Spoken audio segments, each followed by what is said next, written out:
කාවින් ඩිස්ප්ලේස් crochet ඇකඩමි වෙතින් ගෙන එන නොමිලේ ගෙතුම් පාඨමාලාවේ 4 වෙනි පාඩමත් එක්ක එකතු වෙන ඔයාව ආතරෙන් පිළිගන්නවා. ඔයා අද අලුතෙන් අපිත් එක්ක සම්බන්ධ වෙන කෙනෙක් නම් YouTube එකට ගිහිල්ලා කාවින් ඩිස්ප්ලේස් ක්‍රොෂේ ඇකඩමි කියලා සර්ච් කරන්න. එතකොට ඔයාලට අපේ channel එක බලන්න පුළුවන්. channel එක subscribe කරලා channel එක ඇතුළට ගිහිල්ලා මගේ හැරුණු පළවෙනි පාඩම් තුන බලලා ඊට පස්සේ මේ වීඩියෝ එක බලන්න කියලා ආදරෙන් මතක් කරනවා. ඔයාලට මතක ඇති පුතේ මම තුන්වෙනි පාඩමේදී ප්‍රශ්නයක් ඇහුවා 4 ply yarn එකකින් ගොතනකොට අපිට අවශ්‍ය වෙන ක්‍රොෂේ හුක් එකේ size එක කීයද කියලා. හුඟක් අය හරි උත්තරේ දීලා තිබුණා. ඉතින් මට හරි සතුටුයි මිලිමීටර් 4 ගෙතුම් කටුව තමයි අපිට ඒකට උවමනා වෙන්නේ. ඔයාට මේ පාඩම මග හැරුණා නම් මම කලින් කිව්ව විදිහට channel එකට ගිහිල්ලා මේ පාඩමත් බලලා එන්න. අපි අද 4 වෙනි පාඩම පටන් ගමු.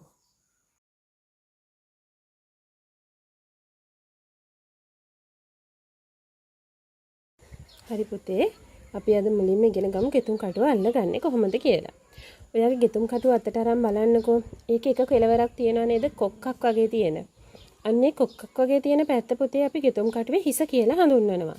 හරි. එතකොට මේ ගෙතුම් කටුවේ හිස තියෙන පැත්ත නෙවෙයි අනිත් පැත්ත බලන්න. ඒ පැත්ත රවුමට නේද තියෙන්නේ? රවුම් මිටක් වගේ නේද? අපි ගෙතුම් කටුවේ මේ පැත්ත මිට කියලා හඳුන්වනවා. ඊට පස්සේ පුතේ ගෙතුම් කටුවේ මැද හරියට වෙන්න ඔයාට පේන්න තියෙනවා පැත්තලි කොටසක්. හොඳට අරන් බලන්න ඔයාගේ ගෙතුම් කටුව මේ තියෙනව නේද මේ වට පේනවනේ මෙන්න මේ පැත්තලි කොටසක්. අන්නේ පැත්තලි කොටස පුතේ ගෙතුම් කටුවේ බඳ කියලා හඳුන්වනවා. ඔයා බලන්න ඔයාගේ ගෙතුම් කටුවේ බඳේ ඉලක්කම් වගේක් සහ අකුරු කීපයක් කොටලා තියනව නේද කියලා. සම වෙන අකුරු කීපයක් කොටලා තියනව නේද බලන්න. අන්නේ සඳහන් වෙන ප්‍රමාණය තමයි පුතේ ඔයාගේ ගෙතුම් කටුවේ size එක. ඔයා ගත්තේ මිලිමීටර් 2.5 ගෙතුම් කටුවක් නම් ඔයාට මෙතන 2.5 මිලිමීටර් කියලා සඳහන් වෙලා තියෙනවා දකින්න පුළුවන්. ඔයා ගත්තේ මිලිමීටර් 3 ගෙතුම් කටුවක් නම් ඔයාට මෙතන 3.0 මිලිමීටර් කියලා සඳහන් වෙලා තියෙනවා දකින්න පුළුවන්. මම අද ඔයාලට මේ පෙන්වන්න අරන් ආයේ මිලිමීටර් 8 ගෙතුම් කටුවක්. හරි පුතේ ඔයාලට මතකයි නේද මම කිව්වා ගෙතුම් කටුව අල්ල ගන්න ප්‍රධාන ක්‍රම දෙකක් තියෙනවා කියලා. කාටද මතකකෝ කියන්න බලන්න මොනවාද ගෙතුම් කටුව අල්ල ගන්න ප්‍රධාන ක්‍රම දෙක? අන්න හරි. පෙන්සිල් ග්‍රිප් සහ නයිෆ් ග්‍රිප් තමයි ඒ ප්‍රධාන ක්‍රම දෙක. මම කිව්වා පෙන්සිල් ග්‍රිප් කියන ක්‍රමයේදී අපි පෙන්සලක් අතින් අල්ලනවා වගේ තමයි ගෙතුම් කටුව අල්ලගන්නේ කියලා. නයිෆ් ග්‍රිප් ක්‍රමයේදී බටර් පිහියක් අල්ලන විදිහට තමයි ගෙතුම් කටුව අල්ලගන්නේ. අපි දැන් බලමු මේ පෙන්සිල් ග්‍රිප් ක්‍රමයට ගෙතුම් කටුව අල්ලගන්න විදිහ සහ නයිෆ් ග්‍රිප් ක්‍රමයට ගෙතුම් කටුව අල්ලගන්න විදිහ. හරි පුතේ මුලින්ම ඔයාගේ ගෙතුම් කටුව ගන්න ඔයාගේ හුරු අතට. මම පුතේ දකුණත් මගේ අත මට හුරු දකුණත. ඒ හින්දා මම ගෙතුම් කටුව අල්ල ගන්නවා දකුණු අතින්. අරගෙන ඔයාගේ මහපට ඇඟිල්ල තියාගන්න මෙන්න මේ ගෙතුම් කටුවේ බඳ කොටස උඩින්. තියාගෙන ඔයාගේ මේ දබර ගිල්ල සහ මැද ගිල්ල පාවිච්චි කරලා ඒ සමානවම අනිත් පැත්තෙන් ගෙතුම් කටුව අල්ල ගන්න. පේනව නේද? මෙන්න මේ විදිහට. ඊට පස්සේ පුතේ ඔයාගේ මේ නිදහසේ තියෙන වෙද ගිල්ල සහ සුළඟිල්ල පාවිච්චි කරලා මිට අල්ල ගන්න.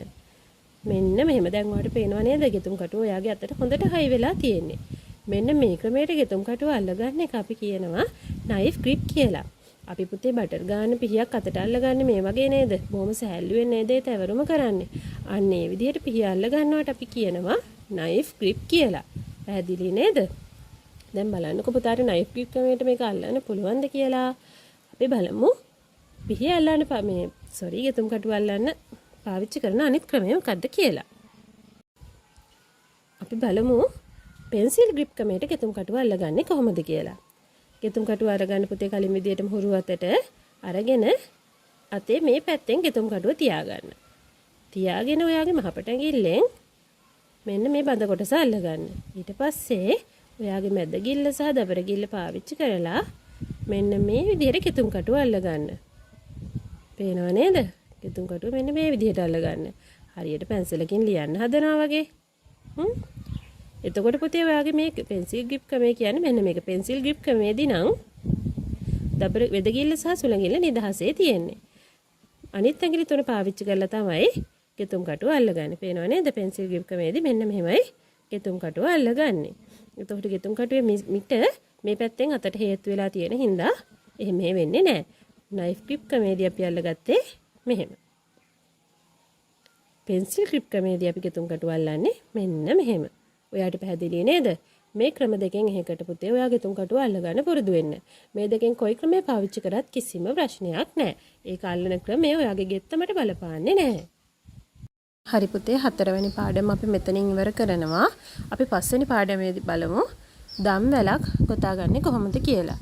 එතන ඉඳන් අපි දිගටම ප්‍රායෝගික අභ්‍යාස කරගෙන යනවා.